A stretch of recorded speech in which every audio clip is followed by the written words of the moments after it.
Són les 12 de migdia i avui tenim un programa especial en format reduït, protagonistes de la Terreta, al 92.2 Ràdio Vila-real, la teua ràdio.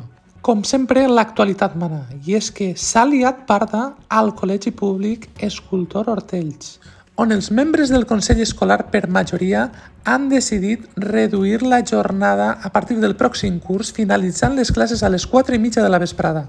Pese a que el 71% dels pares enquestats volien seguir com fins ara i que no hi haguera canvis. En conseqüència, estan més cremats que la moto d'un hippie. Per contra, els membres que han votat a favor i han donat la majoria del Consell Escolar per a reduir estan més contents que quan va parar Rulli el penal a De Gea. Resumint, està la cosa que arde. I que arde estem tots amb aquesta ola de calor que estem vivint. Mare de Déu, vaig amb minifalda i se m'apeguen les cuixes a la cadira. Com deia Rita, ha arribat el caloret del verà, deixem passar el fred de l'hivern.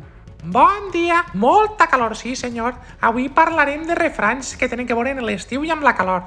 Tots coneixem refranys com, per exemple, a l'estiu tot el món viu, però avui parlarem de dos que són especialment picants. Mira, un se pareix prou al que has dit. Quan s'arrima l'estiu, la figa busca el piu. Què t'ha paregut?